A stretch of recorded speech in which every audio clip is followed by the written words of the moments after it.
Fans have always wanted to experience a professional soccer match directly from the referee's perspective, to feel the true speed and tension of the game. But when you put a camera on a running official, this is what you get. Human locomotion turns the body into a terrible tripod. With every bounding footstep, weight shifts and posture changes, turning raw, head-mounted footage into a blurry, nauseating mess. Filmmakers usually solve this by attaching heavy Steadicams or motorized gimbals to the operator. But a referee cannot wear a rig like this. It disrupts their center of gravity and causes severe neck fatigue during a 90-minute match.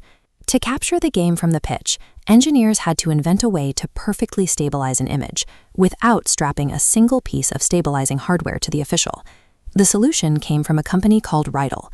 Their physical strategy was complete separation, taking the camera lens and stripping away its heavy processing components. This is the camera head of the RefCam.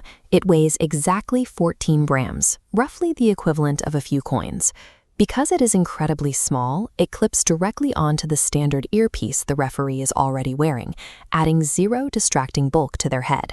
And this is the belt pack, where the heavy components, the battery and the video encoder, were relocated. It sits safely tucked away inside a specialized compression vest worn underneath the official's jersey. This hardware design completely solves the weight and safety problem for the referee. But because there are no heavy optical stabilizers on the lens itself, the camera captures a totally raw, violently shaky video signal. It has to be fixed somewhere else. With zero onboard processing power, that shaky 1080p footage must be evacuated from the stadium instantly. It gets beamed out via a private Verizon 5G network, which is entirely isolated from the cell phones of the 80,000 fans sitting in the stands. This dedicated, invisible data highway ensures that the fragile video signal reaches its processing destination without dropping a single frame to stadium interference. That destination is the International Broadcast Center in Dallas, where Lenovo AI servers are waiting to act as a digital gimbal. The core algorithmic challenge here is distinguishing the signal from the noise. The AI has to figure out what the referee actually wants to look at, versus the physical bouncing of their body. It conducts real-time motion vector analysis.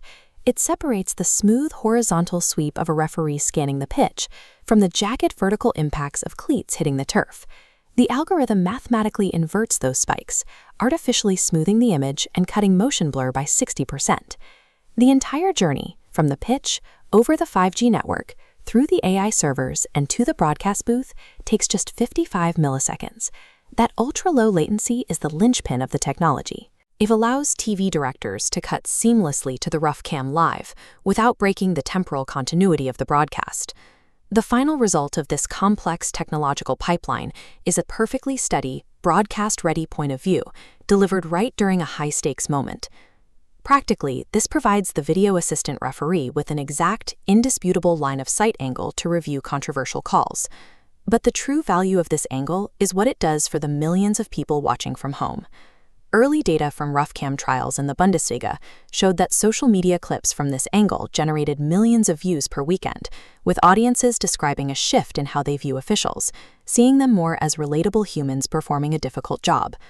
By witnessing the exact angle and verbal pressure that leads to a whistle, viewers get the context needed to bridge the gap between their own observation and the official's split-second reality.